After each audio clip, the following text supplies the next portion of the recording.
Ähm, Guten Abend, mein Name ist Gerd Mitting. Ich begrüße Sie herzlich im Namen der Viennale zu dem Publikumsgespräch mit Ed Lachman. Ich sehe im Publikum, obwohl wir sehr geblendet werden, sehe ich einige Leute, die auch schon bei den Gesprächen nach den Filmen teilgenommen haben. Ich freue mich sehr, Sie alle zu sehen. On behalf of the Viennale, I cordially welcome you to this public discussion with Ed Lachman. This is part of the tribute to him, and I've recognized some people from who've taken part already in discussions after the films, which Ed has done a lot. I think, I'm not sure, but I remember there was a retrospective or a tribute to another cinematographer at the Viennale a couple of years ago. There was Christopher Doyle, but things like that are not very often done. And in the case of Ed, it's appropriate to do that for a number of reasons. The title of, I think the title they gave to this public discussion is Hollywood and Beyond. But if one looks at Ed Lachman's career, it's more beyond and then Hollywood, because, wasn't it? Because he started out in European films and then went to make films in America. Not necessarily in Hollywood, but in America. You've seen the list of films that are shown in the tribute. There are a couple of films missing that are wonderful, like for example The Virgin Suicides, a film that has been shown, I think the last or in either 2001 or 2000 here, I think. Other films are missing as well, but because it's such a prestigious list of films. I've realized that there are even connections in your career to other sections of the festival. Not only are you no stranger to Vienna or to Austria, you come here very often, but also I found out in your filmography you did a film on Karajan in Salzburg. Is that true? Yeah. About 4 years before Karajan's death, his management through Deutsche Grammophon wanted to record his work in Salzburg, and it was very interesting. He said he was very interested to work with me, he said, because he liked some of Werner Herzog's films. So I spent about a month with von Karajan in Salzburg, and where he lived in Anef. And tell us a little bit about your other frequent visits to Vienna. Well, a film that was shown, I think, yesterday, Desperately Seeking Susan, was the first film shot with a movie cam. And I experimented working with this new camera that was pretty revolutionary at the time.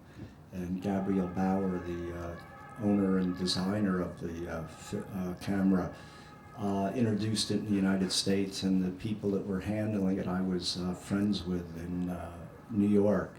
And after that was probably the first feature film, legitimate feature film shot in the United States. And after that, another film that I shot here, True Stories, was the first film when I purchased Movie Cam, and I still work with Movie Cam, and that's one of the reasons I've come back to Vienna, every year or so to have my camera serviced and see friends. And I've also worked here, but in commercials and smaller projects.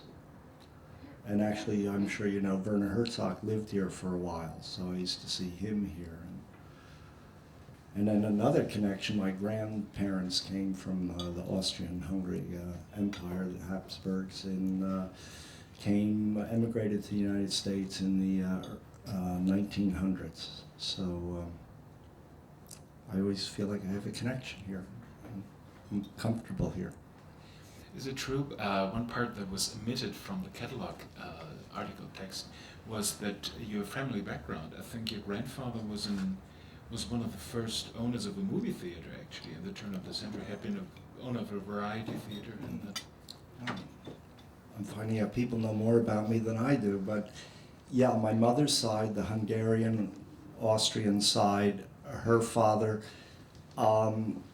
was in the liquor business, and then when Prohibition came in, he had vaudeville theaters, and when vaudeville went out, they became movie theaters. So it's true, my family's like 3 generations in the cinema, because then my father was a theater owner and also imported parts of a projector, an Art Carbons from northern France in Alsace-Lorraine, and so that's another connection. Yesterday, you introduced 2 films here. One was La Soufrière, a film about the eruption, almost eruption of a volcano by Werner Herzog, and the other one was Strožek. And when you introduced the films, you said, working in Europe was kind of my film school. What were the lessons you learned there, here?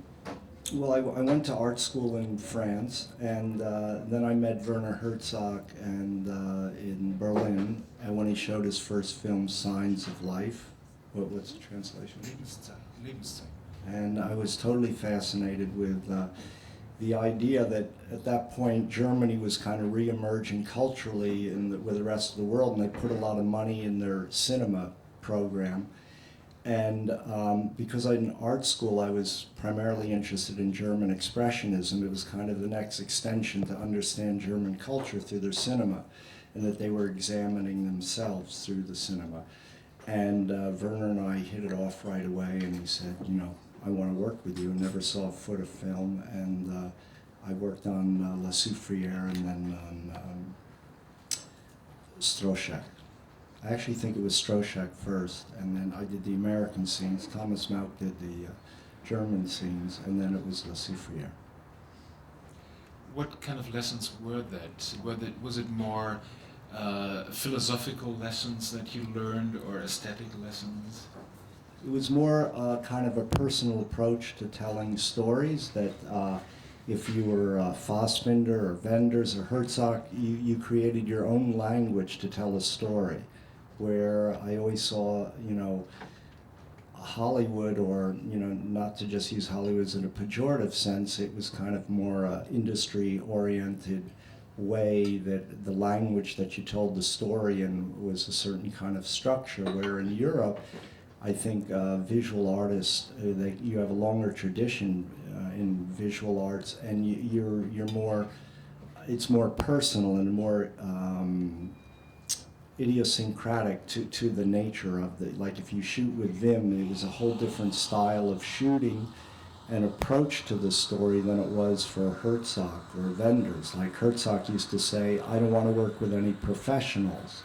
And actually in his early films, outside of the cameraman and maybe the first assistant, he would hire non-professionals, people, school teachers or people that were friends, because he didn't want to be controlled by the idea that this is the way you have to do something, that you could find your own way to do something. So that's always stuck with me, that, you know, you find your own approach to telling stories, you know, visually, and that you know, it's not the close-up, medium, long shot, you know, that you find your own visual grammar.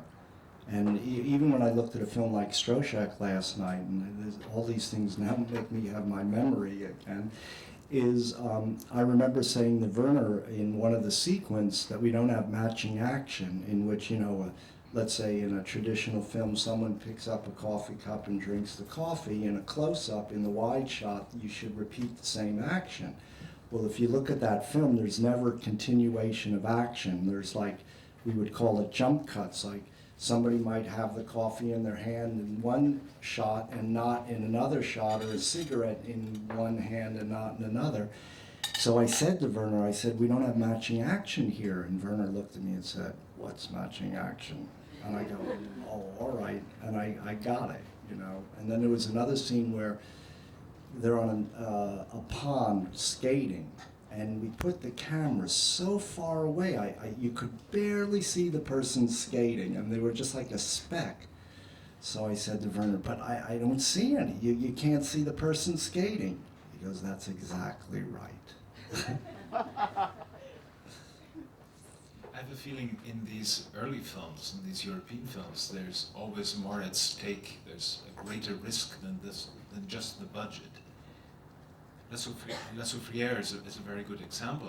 You traveling, the two cameramen and Werner Herzog traveling to a remote island where a volcano is about to erupt.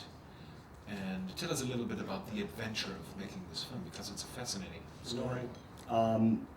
It was an incredible break for me, and I got a call from Werner like at 5 in the morning in New York, and he said, I read in a newspaper about these people that are going to be left or by choice going to stay on this island, and there's going to be an eruption and the island isn't going to exist, and I want to go there and make a film. Will you go there with me? And I go, oh, of course, and then I kind of woke up and go, what did I just say? And I didn't even know where Guadeloupe was. And I got a ticket and I arrived there, and like 3 days later, Werner arrived while everybody else was evacuating the island. So I guess it was just kind of youth, or, there's always a sense of trust with Werner. I remember we were in the town, and he went up on the mountain with Jurek, the other cameraman, and he said, just get shots of the empty town. And I said to Werner, it kind of dawned on me, I said, Werner, what happens if it erupts? What should I do? And he said, oh, just go to the ocean. There'll be a boat there to pick you up. So after he left, I go, wait a minute, what boat's coming to pick me up? They don't even know I'm here. So Did you, when you shot, at first you shoot the volcano from a distance of 25 kilometers or whatever, and then there are shots where you follow kind of the lines, the wires the geologists did. Did you have contact with them? This was one funny sequence that actually isn't in the film. There were a number of different, they're called volcanologists, scientists that study volcanoes. They're from Germany, from France, and from America, and they were very protective of their own scientific investigations. And so this one meeting we went to with the press, it was very revealing, because everyone had a solution of how they thought they should deal with this volcano. The Americans wanted to bomb it, because then they figured there wouldn't be a problem if they just got rid of it. The French somehow wanted to contain it by, I'm kidding, but it was like putting a cork in it. They wanted to somehow stop it by filling it in with water or whatever. And the Germans just wanted to study it. Of course, this is a public discussion, and I would like you to invite you to ask questions or make commentaries. I hope you have seen many of the films. We'll just go on talking, but probably. But whenever you have a question, please give us a sign, and we'll. Not at the moment? Well, we'll come back to you. What was different? I think, well, it was mainly in the 70s and early 80s that you worked with mainly German directors. And then you started working with American independent filmmakers in the end of the 70s, early 80s. What for you is the difference between American and European directors in terms of their visual input, their ideas on framing, lighting, and so on? Well, I think I touched on it slightly. I think Europeans are more aware visually how to tell stories, and they try to find their own language. And that for me is, as a cinematographer, as an image maker, is very engaging. Where I think America comes from a more literary tradition, and really in the arts, maybe we flourished in the 60s, that we don't trust images as much to tell stories, that we always think it has to rely on dialogue. And I love the idea of behavior, of how images can convey an idea without words. So that's why I think I always was driven more towards Europe and their films was because I felt their stories came more from character development than plot necessarily. I know these are general terms. Well, maybe you could put it more precise in several cases. For example, some people might have seen now during this retrospective or before films like, for example, Desperately Seeking Susan or True Stories, who are very unusual for American cinema at the time. What was the director's input there? Well, that was a situation where Susan Seidelman had made a small independent film actually in school, and I met her at a film festival in Colorado, Telluride, and it was kind of, you know, the way Hollywood usually operates. You know, they wanted to make now a New York indie film, independent film. So it, you know, the casting and the shooting on real locations. So they gave us a great freedom to like basically make a Hollywood film look like an independent film. And for me, I never understood that script. It was kind of a screwball 40s comedy, and you know, I wanted to be in Germany and get to make a film with Fassbinder. That was my thought. And You were too late. Pardon? 85, you were too late. Oh, maybe I was too late. No, he wasn't dead then. No. Is there anybody who can tell us when Fassbinder died? I thought it was in 82. Yeah. Yeah, I thought that was your joke when you always told this story. Oh, well, but see, I didn't know it was a joke. That? What was it 85 that was shot? Yeah, that was 85, and I think Fassbinder died in 82. Is there anybody who knows better than we do? No? Well, I still wanted to make a film Okay. with Fassbinder. So, you know, like I said, in art school I studied German Expressionism. So my idea was, how do I create these two separate worlds? The Rosanne Arquette world, that was the middle class, bourgeois. So I made her world very pastel, soft lighting. And then Madonna's world, I wanted to make more heightened realism, more expressionistic, where the colors weren't naturalistic. Let's say the nights like green and yellow, not what you would normally see in the streets. So it was much more expressionistic, you know, and so I just tried to create these two different visual worlds, and that was the input for me. And I was very lucky to work with Santa LaQuasta, who became Woody Allen's production designer. At that time, he just did wardrobe. And True Stories, that was the first film, David Byrne's first film, and he was not your typical, even not your typical independent director. Yeah, David had done videos, and was, you know, came from art school, Rhode Island School of Design. So he started out as actually a visual artist, and you know, then the Talking Heads became this art band. And interesting enough, Desperate was he called me. I thought after I shot Desperately Seeking Susan, I had totally sold out. And I took the next film in South America with a Colombian director, and called El Dia que Me Quieras, a film that dealt with Carlos Gardel's life. And I got a call from David. And at the time, you know, because I had been there almost 6 months, it made no reference. I didn't even know who David Byrne was at the time. In fact, I asked my assistant, Talking Heads, I know that, you know. And then I came back and did True Stories. And he had storyboarded most of the film. So it was a really great experience with him. And visually.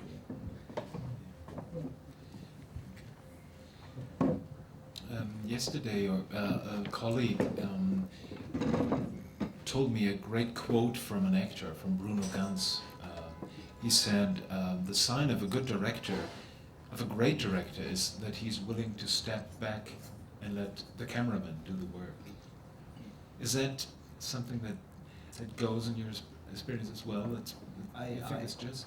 Yeah, I think it's twofold. Either I like to work with a director that has a strong visual language, let's say like Wim, that, you know, when I put my eye to the camera, I see the world through his frame, and I'm very familiar with his work, so, it's like entering his world. Or like someone like Sofia Coppola, who had a very wonderful sense about the story, showed me visual references, but she hasn't developed her own visual grammar yet, and relied and trusted me. So it's the ones in the middle that are difficult.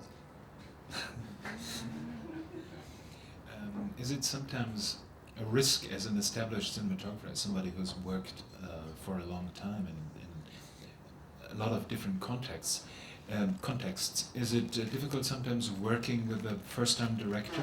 For example, I spoke to an European cameraman a couple of years ago, Bruno de Keyser, who's done a lot of Bertrand Tavernier's work and Jerry Schatzberg's. And he said it's very difficult to work with a first-time director because you're tempted to assume too much power as a cinematographer, as somebody who knows his, as you called it, his visual grammar. Well, I think the difficulty for a cinematographer, and I'll include myself in this, is as you grow in experience, a lot of times you have more experience than the director because you're doing your trade, you're doing your work, your skill all the time. So I think a lot of times cinematographers confuse that maybe they know how to tell a story, that they have a story to tell. And for a director, it's very important to have a driving need to tell a story. And then the language you tell the story is what a cinematographer can contribute. I welcome it. It's, you read a script, I bring visual ideas, either painters or photographers or other visual references into a meeting with a director, and I discuss those with them, and I see if there's a common ground or not. And the same way the director has to trust the cameraman has to trust the director. And the best experiences I had, I always think director uses a cameraman like another actor. That you're, I think that's the way to look at it, that you're another tool that he's using to create his world, and the hard part is if a director doesn't have any idea, and then when you do come up with an idea and they can't make a choice, they use you as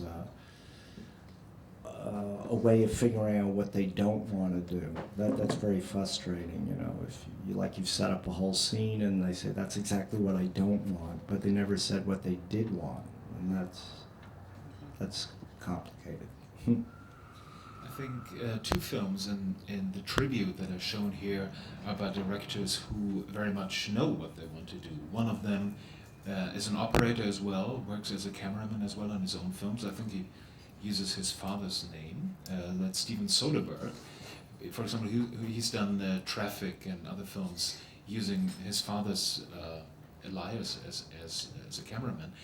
How was working with somebody like him who's maybe Well, I knew Steven. We were, like a year after he did Sex Lives and Videotape, we were actually stayed in the same ski chalet or whatever at Sundance. We were judges. So we knew each other, but he worked with Elliot Davis, a very good cameraman, in a number of his films. And I got a call actually while I was shooting Virgin Suicide to meet him for The Limey. And we hit it off right away. I mean, Steven says very little, but what little he says, you get what he means. So we just talked about kind of the light, that it should be very naturalistic. And I think that film was very liberating for him because he had been making kind of very rigid Hollywood-type films. He did King of the Hill, and the imagery was very strong, but very kind of controlled. And the Limey we shot in very fast, and the camera was more the way I tried to shoot Ken Park, where it was responsive to the performance rather than the actors performing to the camera. And so because I worked very quickly, and also he operated the second camera. And I think he started to enjoy the idea, because I always say the cameraman is really the first audience for the actor. And then many times you're in the best position because the actor wants your feedback and wants to look good, and then you should be the director's best friend. I mean, that's another aspect about Hollywood that's sometimes strange, is that they see the cameraman coming between them and their work because they want more time to work with the actors. They don't see that the camera and the cameraman, camerawoman, is there to tell their story, you know, that they see because of the time you take to light or whatever, that's taking away what they need to do their job, that they don't see it as an integral part of making the film. And I can say my experience in Europe, and I'm sure that it's that situation in Europe too, depending on the director, that they see the photography as important. And that's maybe another, well, this make me think about a lot of things, but cameramen in Europe, I think, are respected more as an equal to a director, where in the States, they're seen more as just a tool. I don't think they're given as much respect as they are in Europe. But I didn't answer the question. Well, you answered the first part. Well, what was the second part? The second part is coming now. Oh. It's about another film with a director who has a strong visual sense, that's Todd Haynes. Could you tell us about your work on Far From Heaven with him? Well, Todd also came from a painting background, and also Douglas Sirk. You know, this film, Far From Heaven, is kind of an homage. It is an homage to Sirk and his sensibility and his political beliefs.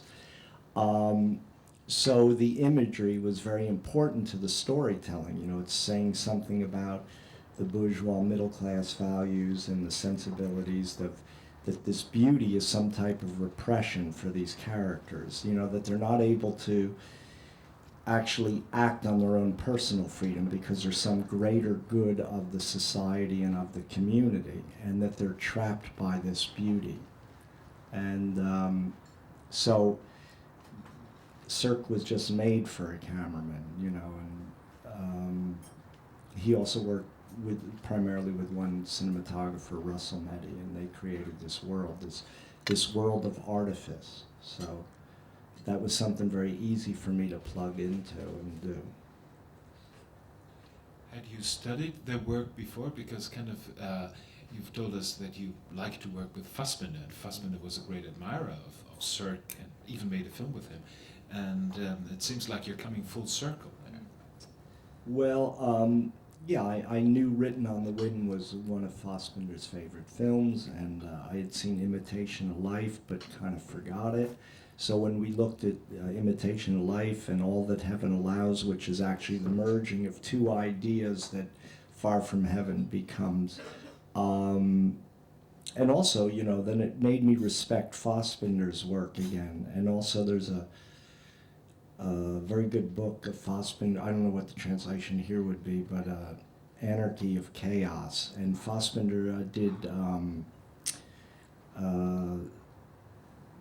wrote certain essays about Sirk that was quite touching, actually, and I read those. In the audience, a question to the audience. Have you seen, which films did you like of the ones that we spoke, or which ones have impressed you for the work of the cinematographer or for the visual storytelling? Because, for example, I came too late to see Far From Heaven, and I'm really sorry that I couldn't see it, but maybe somebody could tell us of his or her impressions of the film.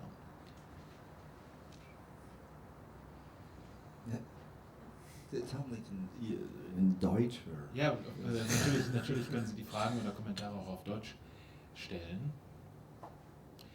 Either way. Nobody wants to be No, singled out. Oh, all right. Thinking about Leislieber, the city in the night. You filmed on original locations there. And my simple question is if you prefer working on original location or on studio shootings like. Yeah, that's a good question. I prefer real locations because I get ideas visually. I always like what I say, the found object. You know, maybe that's out of the painting background, but I like getting ideas from what I see. Like even you're standing at the bar and there's red light coming from the bar, and so then I like to implement. But I love getting ideas from what I see in reality. So and also it creates certain restrictions that you wouldn't normally have to create your light and create the camera movement. And so and maybe that comes out of my documentary days. But then obviously Far From Heaven, it was totally different. There I had the house that we built, believe it or not, in an army base, an abandoned army base in Bayonne, New Jersey. But there the problem was to create artifice in reality because we were low budget. We had to shoot on real locations. So that was a different problem for me, is how I create this world of, this artificial world in reality. And I did that with color and light and balance of the negative. And did you use additional lighting at the documentary about the gospel singers? Yes, I mean, all the churches were lit, and you can actually see in the big convention center those big white lights up ahead. They're called space lights, and I didn't mind getting them in the frame because I think visually they look like they could be their part of their own lights, but those were my lights.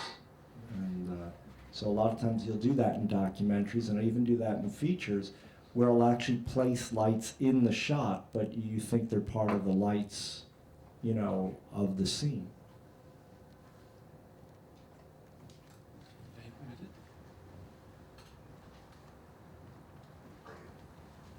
I have one question concerning La Soufrière, because I saw the film yesterday and I was really astonished about this one camera movement that goes from the pier to the water, and I couldn't figure that out how that was done. That's just my simple question.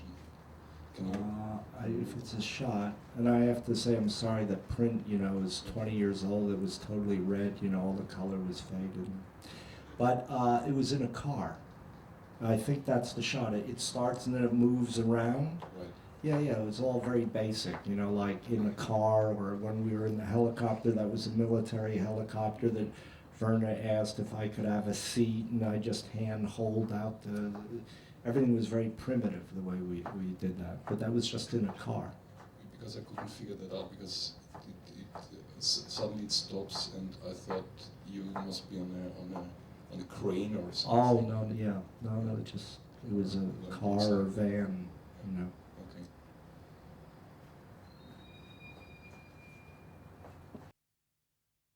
In America, and yeah, it's merging the two worlds, which again is more of a European approach than America. You know, I think people are trying to assimilate or absorb those techniques. You know, but that's something else about form and content that I like to say. Like, I think the pendulum is like gone the other way. Now America in big Hollywood productions are shooting hand-hold to say this is emotional realism, and I'm in a certain way I'm offended by that, because it was a reason why we shot hand-hold, to have the immediacy with the storytelling, and not to tell people that this is the dogma style, that you know, you can't just use form to like tell a story, you know, that the story has to be there, and find your own visual means to tell the story through that, and not impose some form on a story. There was something that I found very interesting in Ken Park, for example. I had the impression that you really very much followed the gestures of the actors, and it wasn't. I didn't want to, I say, ghettoize the story. In other words, because it was based in reality, many of these stories, I didn't want to do exactly what I was saying, shoot it hand-hold and, you know, do a DVD, or I wanted to shoot it more the way I remembered Eastern European films were shot, which was much more observational, and where the camera follows the action, and that the camera became a participant as if the viewer was another character in the room.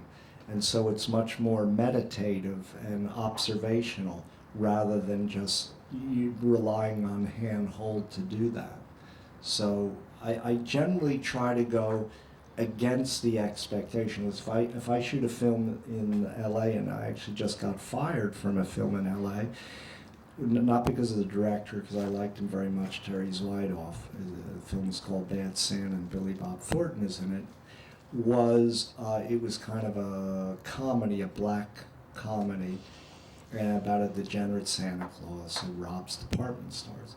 And I wanted to shoot it against the Hollywood idea that comedy should be bright and happy, and you know. So I wanted to shoot it much more naturalistic. I always try to go against the convention of what people think that's the way the language of the story should be told, because then I think it sets up a kind of tension in what you're seeing and maybe works on another level. So we did that for about 2 weeks, and they weren't happy with it. If you very much work against convention, if you try to break up those conventions, why do Hollywood studios ask you, for example, I read someplace, they ask you for films like Twins, the film with Schwarzenegger and Danny DeVito, and I think Ghostbusters 2, they ask you as well. Well, you know, you can't just say Hollywood in a pejorative sense, because there are a lot of intelligent people there, and you just need the support of the director to do things, you know. And the problem is, this is another aspect about the camera. To me, photography is about point of view in the storytelling, and big budget films, they want to know you have a certain amount of coverage that they can manipulate the story, they think, in the editing room. And then I think you lose a certain point of view of who the story is being told through and about. And in smaller budget films, and maybe, you know, in some European films, because you don't have all the time and money, you know, you make a decision that this is where the scene should be shot from, or whose point of view. And I always think that's stronger, you know, and I also like the idea that you shoot scenes in real time, that you don't always manipulate the performance through the coverage. It's very much a documentary approach, really. Yeah. So, point of view as a guideline for you, is it something that brought you in conflict with directors who wanted to cover themselves by shooting more from film? No, I mean, actually, as I start to I've always made my own little films, but actually even in Ken Park, I was surprised. I was always thinking about other coverage in case I had a problem. So I understand that, and I probably am more open to that. But yeah, there are times when I think, oh, we really don't need that, but that's not my position to say, you know. And I shouldn't say every story shouldn't be told the same way. So. There's certain films that should have a lot of coverage, but I don't tend to want to shoot those kind of films. Irgendwelche Fragen? Do you have questions, commentaries? Yeah. Well, this is a little out of the way of what discussion is going on, but I would just like to ask, do you have any idea about the filmmaking in Bollywood, and would you like to participate in filmmaking in Bollywood, India? That sounds like a great idea. I actually saw a film, maybe you'll know the director, that I told the festival they should get. It's called Tale of a Naughty Girl. Mm-hmm. Could you mention his name? Do you know the director? He's a novelist. No, I won't. All right. I'm not that knowledgeable. He's from Calcutta. Yeah. A brilliant Indian film. Mm-hmm. Well, I worked with Mir and Air, but I don't know if that would be considered Bollywood. Mm-hmm. It is known as Bollywood only. Uh-huh. Yeah, why not? Because this is the second largest film industry in the world, and I wonder if you have any ideas to go there and make some kind of, or participate in making films out there.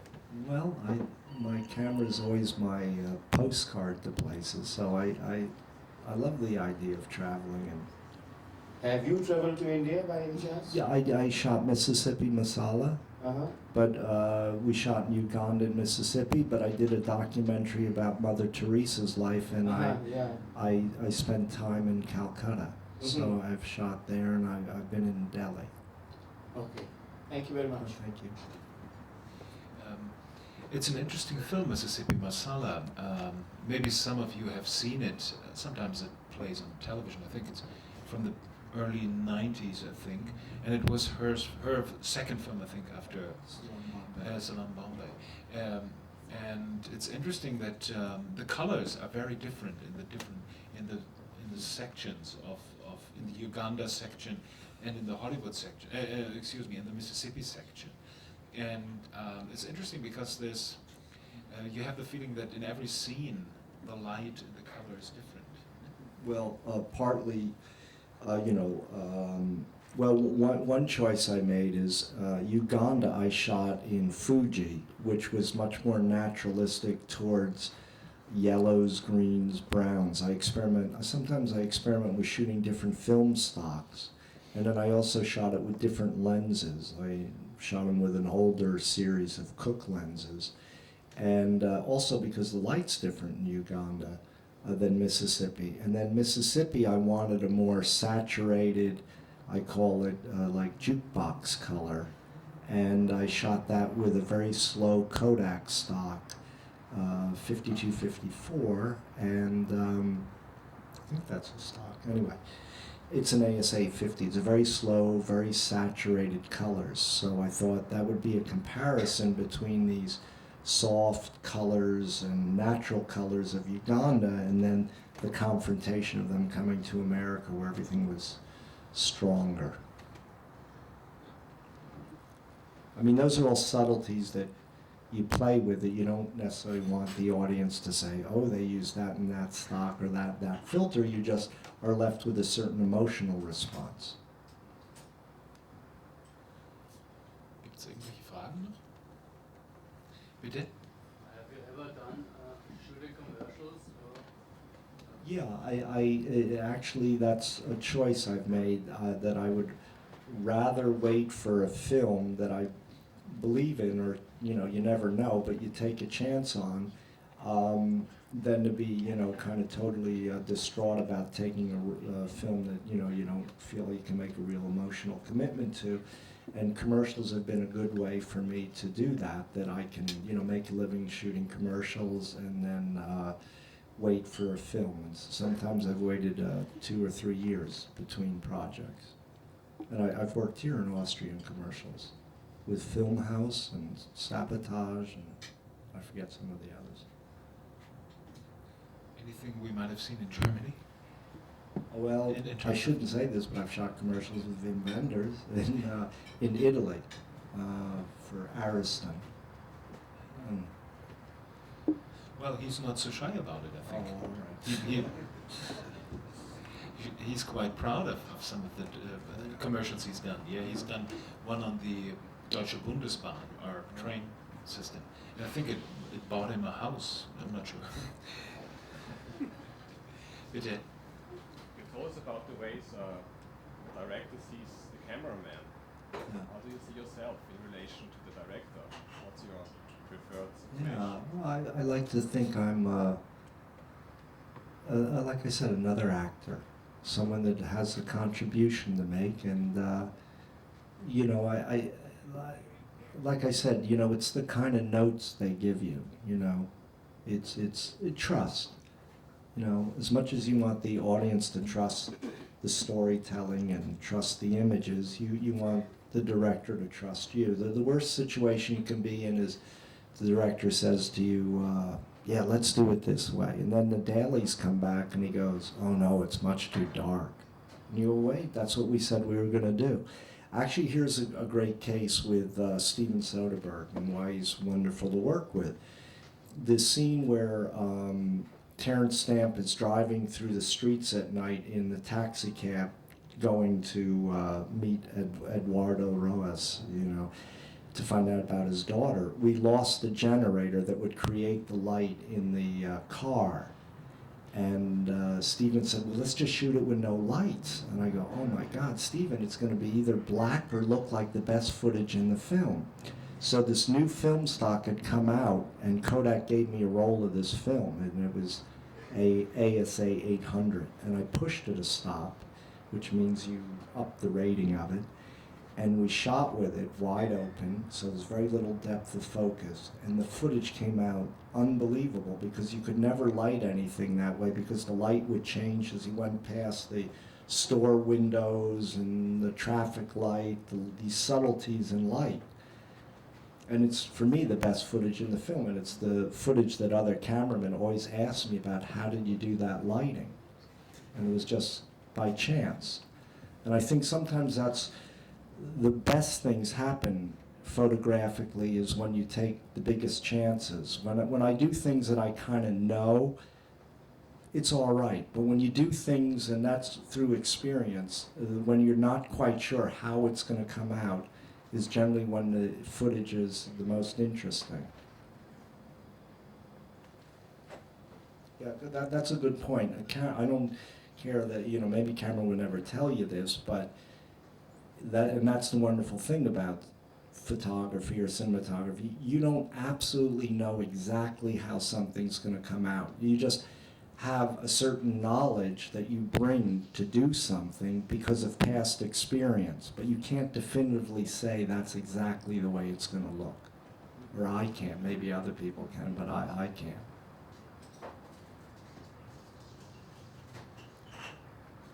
That's fine.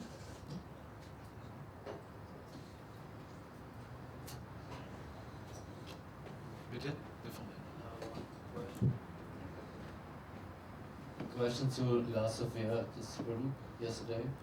How long you was on this island, and if the island is exploding, what you have decided to do? Yeah, well, Die? yeah, we were there about 3 weeks, and yeah, that's why I asked Werner what happens if the volcano. But he was so calm that he made me feel calm. You know, and I was so young, you know. The weird thing is, after that film, everybody thought I was a daredevil, and I'd get weird calls, you know, like, oh, the few I remember is somebody said they were going to do a film on the Cambodian boat people, and they want to bring a film crew on one of those boats, drop them in the boat, film the people, and then they were going to come pick us up. And I go, you got to be kidding, you know. But I you know, I'm a coward like most people, so it was just by chance I did that because of Werner. And also to get permission, you know, they didn't let journalists in that part of the island. And I think, as Werner said, they just thought, you know, we were a bunch of krauts, and they let them in, you know.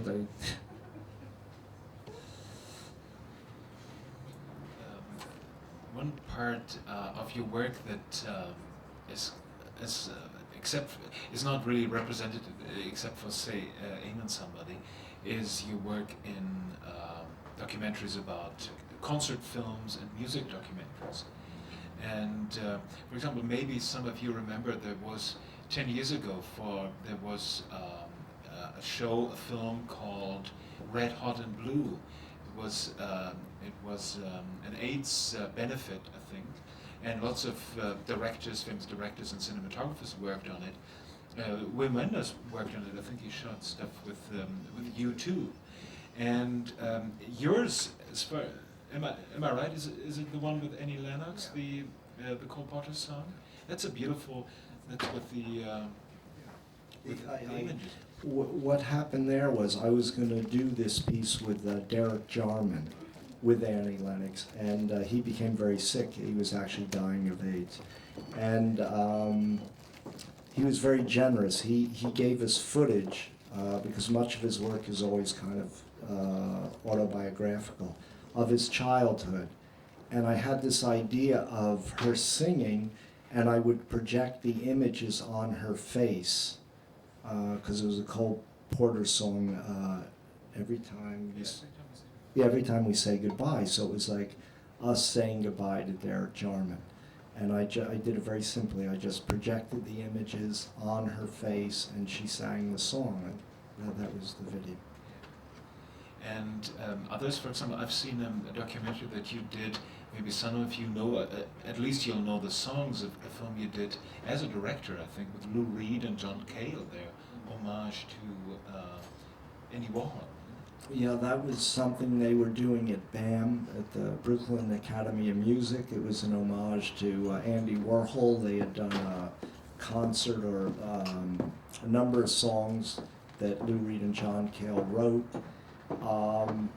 And they wanted it somehow documented, and I had the idea because there were a lot of, again, rear screen projections and visual ideas in the piece, so I incorporated those into the song, and that, was a concert film. I did that for Channel 4, I believe. But all the, I feel that most of the documentaries you've worked on are kind of homage, aren't they? If you think of Tokyo Ga, it's an homage to Ozu, to the filmmaker, to the city. Lightning Over Water is an homage to Nick Ray. Say, even somebody you could call it an homage to gospel singing. Maybe that's just because documentaries usually are recording something that we're going to lose, and so they want to, hold on to the idea. Yeah, maybe just because of that. Holding on to something, I was wondering when we saw yesterday, and obviously some of you have seen La Soufrière and Strožek. How tough is it for you that your work is at the mercy of preservation, of the right preservation? For example, you have seen that there's hardly anything left in the red colors, the purple colors, which happens a lot in films. Yeah, well, hopefully, through the digital age, we'll be able to protect our negatives by taking the negatives, going into a computer, and then they can output new negatives. But these prints are probably, 10, 15 years old. I hope, and I'm going to tell Werner when I go back to LA where he lives now, that they should make a new print and see if the negative is starting to go. Because if the negative starts to go, it's a very complex way of getting the colors back. They have to do it frame by frame, and it's very expensive. So Kodak has made more archival negative, but that's always a great regret, is that our colors are going to be lost in films. That's why, interestingly enough, black and white films have a longer lifespan. There is a way to save films. It's actually the old Technicolor process. It's a 3-color strip. It's almost like lithography, where they put the colors back in on each layer. But again, it's very expensive. And I found out something else interesting about, talking about archival. Copyright in the United States, they used to have the actual object to be copyrighted. So if you made a film, that film went to Washington in the Copyright Office to protect your copyright, to protect the authorship of the work. That changed years later, and so a lot of our early films are only protected because they sat in Washington at the Copyright Office. Okay, gibt's noch Fragen? Haben Sie noch Kommentare? Yes, we answered everything. Yeah, We- probably. Da drüben, da hinten bitte.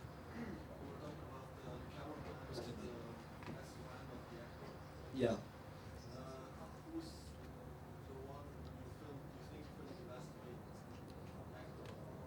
Oh, all right.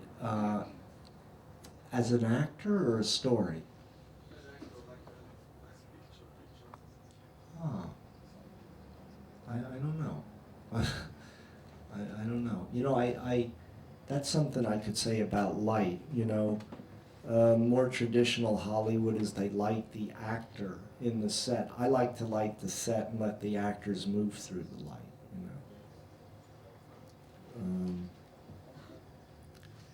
I don't know.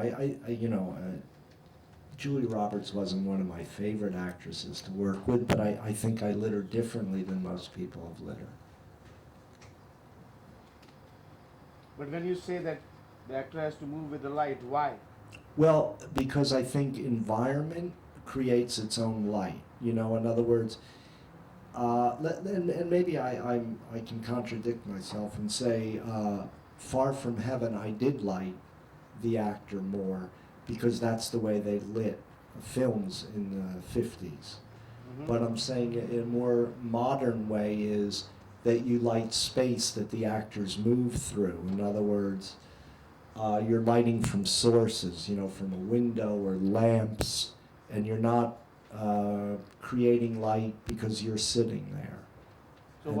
So what would be your choice, the modern way or your way? I like the modern way.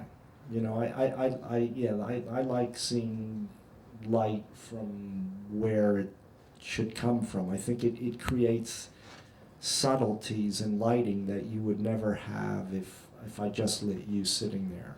You know, you're lit because there's a combination of different lighting sources that are affecting you. Thank you. Yeah. Irgendwelche Fragen?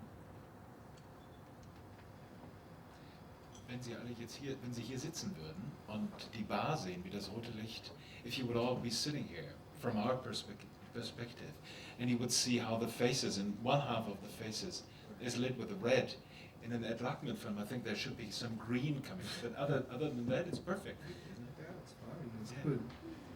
Yeah, I mean, I generally like with two colors or two complementary, one contrasting, because sometimes if you light something all in one color, like we're here and it's all red, your eye, when you look at the film, doesn't see the color anymore. It kind of gets muted.